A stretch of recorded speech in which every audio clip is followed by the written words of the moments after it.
আসসালামু আলাইকুম এভরিওয়ান। চিন্তা করছেন কিভাবে স্পেশাল ডিমের কোরমা রান্না করবেন? তাহলে আজকের রেসিপিটি আপনার জন্য। আজকের রেসিপিতে আমি শেয়ার করেছি খুব সহজে কিভাবে স্পেশাল ডিমের কোরমা রান্না করবেন তার সমস্ত প্রক্রিয়াটি। সো ভিউয়ার্স, তাহলে চলুন শুরু করি আমাদের আজকের রেসিপি। আজকের রেসিপির জন্য আমি প্রথমেই নিয়েছি পেঁয়াজ বেরেস্তা, তার সাথে অ্যাড করেছি চীনাবাদাম এবং কিশমিশ। এই তিনটা উপকরণ দেওয়া হয়ে গেলে এর সাথে আমি অ্যাড করেছি সমপরিমাণ পানি, কারণ যেহেতু বাদাম এবং কিশমিশ আছে এখানে পানিটা একটু বেশি লাগবে। আপনার পেঁয়াজ ব্লেন্ডারের ক্ষেত্রে মানে আপনার পানি কম লাগে। তারপরে আমি এটা ভালোভাবে ব্লেন্ডার করে নিয়েছি। আর ব্লেন্ডার করার সময় আপনারা একটা জিনিস লক্ষ্য রাখবেন, যাতে এখানে কোনো ধরনের দানা দানা না থাকে, একেবারে মিহি হয়ে যায়। আমি এখানে ভালোভাবে ব্লেন্ডার করে নিয়েছি। দেখুন আমার একেবারে ব্লেন্ডারটা নিখুঁত হয়েছে এবং কোনো ধরনের দানা দানা নেই, মিহি হয়ে গেছে, হাতে আটক হইতেছে না। আপনারা এভাবে ব্লেন্ডার করে নেবেন। ব্লেন্ডার করা হয়ে গেলে আমি এর ফাঁকে একটি প্যানে তেল বসিয়ে নিয়েছি। তেলটা যখন আনুমানিক 70 থেকে 80% গরম হয়ে গেছে, তখন এখানে আগে থেকে সিদ্ধ করা ছোলা ডিমটা আমি ভেজে নিয়েছি। এবং কোরমার ডিম ভাজার সময় আপনারা একটা জিনিস লক্ষ্য রাখবেন, ডিমটা যাতে অবশ্যই সাদা থাকে। মানে ডিম যদি আপনি এখানে কারি কালারের মতন ভেজে নেন, তাহলে আপনার কোরমাটা দেখতে ভালো হবে না। তারপর আমি যে তেলে ডিম ভেজে নিয়েছি, আমি ওই তেলেই অ্যাড করেছি আমার বেটে রাখা মশলাটা অ্যাড করার পরে আমি একটু সময়, মানে আপনার কিছু সময় একটু লাড়াচাড়া করে নিয়েছি, হয়তো 5 থেকে 7 সেকেন্ড লাড়াচাড়া করে নেবেন। লাড়াচাড়া করে নিলে নিচে লেগে যাওয়ার ভয়টা থাকবে না। আর তারপরে সেটা অ্যাড করেছি আমি আদা রসুন বাটা। এবার এই আদা রসুন বাটাটা দেওয়ার পরে আনুমানিক 1 থেকে 2 মিনিট আমি লাড়াচাড়া করে নিয়েছি, আদা রসুন বাটাটা যাতে মিহি মানে গন্ধটা একটু দূর হয়। তারপরে এর সাথে অ্যাড করেছি গরম মশলা। এই আদা রসুন বাটা এবং গরম মশলাটা আমি আনুমানিক 3 থেকে 4 মিনিট লাড়াচাড়া করে নিয়েছি আদা রসুনের গন্ধটা দূর করার জন্য এবং মশলার ফ্লেভার ছাড়ার জন্য। যখন মশলাটা ফ্লেভার ছেড়েছে, তারপরে অ্যাড করেছি আমি কাঁচামরিচ, 2 চা চামচ গোলমরিচ এবং সামান্য পরিমাণ টমেটো সস। এই 3টা উপকরণ দেওয়া হয়ে গেলে আমি কিছু সময় আবার লাড়াচাড়া করে নেব, আনুমানিক 2 থেকে 3 মিনিট লাড়াচাড়া করে নেব। আপনারা এখন অনেকেই প্রশ্ন করতে পারেন, ভাই আপনি একবারে সব মশলা দিতেছেন না কেন? একবারে সব মশলা দেওয়া যাবে না, কারণ আপনাকে আমি আগেই বলেছি স্পেশাল ডিমের কোরমা, তাই স্টেপ বাই স্টেপ দিতে হবে প্রতিটা মশলার উপাদান এক সময়। তারপরে এর সাথে অ্যাড করেছি 1 চা চামচ লবণ এবং 2 চা চামচ চিনি। আপনারা কোরমা রান্নায় বা রোস্ট রান্নায় যে একটা জিনিস লক্ষ্য রাখবেন, টক ঝাল মিষ্টি যদি পারফেক্ট না হয়, তাহলে আপনার কোরমাটা ভালোভাবে হবে না।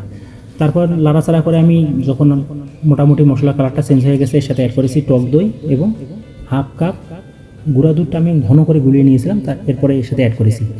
এবার এই দুটো উপকরণ অ্যাড করা হয়ে গেলে আমি আবার কিছু সময় লাড়াচাড়া করে নিব, যাতে মানে টক দইটা এবং দুধটা ভালোভাবে মিক্স হয়ে যায়। মিক্স করার পরে এর সাথে অ্যাড করেছি শুকনো মরিচের গুঁড়া 2 চা চামচ। আপনারা ইচ্ছা করলে শুকনো মরিচের গুঁড়া দিতে পারেন, না দিলে না, এটা সম্পূর্ণ অপশনাল। কারণ শুকনো মরিচের গুঁড়াটা দিলে কালারটা খুব সুন্দর আসে, সেজন্য আমি শুকনো মরিচের গুঁড়াটা ব্যবহার করেছি। তারপরে মশলার মোটামুটি যখন গন্ধ দূর হয়ে গেছে, তারপরে অ্যাড করেছি আমি 1 চা চামচ ঘি এবং রস মশলা সামান্য পরিমাণ। এই রস মশলা এবং ঘি অ্যাড করার পরে কিছু সময় লাড়াচাড়া করে নিয়ে এর সাথে আমি অ্যাড করেছি ডিম। এই ডিমটা অ্যাড করার আগে আপনাদের একটা কথা বলে রাখি, আপনারা অবশ্যই মশলাটা করার সময় অবশ্যই হালকা হিটে মশলাটা করবেন এবং মশলার যখন সম্পূর্ণ গন্ধ দূর হয়ে যাবে, আপনারা মশলাটা খেয়ে দেখবেন, যদি টক ঝাল মিষ্টি মোটামুটি ঠিক থাকে, তারপরে ডিম অ্যাড করবেন, তার আগে ডিম অ্যাড করবেন না। আমার সব কিছু যখন ঠিক হয়েছে, তারপর আমি ডিমটা অ্যাড করেছি। ডিমটা অ্যাড করে আমি আনুমানিক 1 থেকে 2 মিনিট লাড়াচাড়া করে নিয়েছি। 1 থেকে 2 মিনিট লাড়াচাড়া করার পরে এর সাথে অ্যাড করেছি পাতলা করে গুলানো দুধ। আপনারা এখানে পানি ব্যবহার করার চেষ্টা করবেন না কোরমায়, তাহলে আপনার খেতে অতটা ভালো লাগবে না। পাতলা করে দুধটা গুলিয়ে দিয়ে আমি কিছু সময় লাড়াচাড়া করে নিয়ে চুলায় একেবারে হালকা হিটে, লো হিটে আমি ঢেকে দিয়ে আনুমানিক 8 থেকে 10 মিনিট রান্না করে নিয়েছি ডিমটা।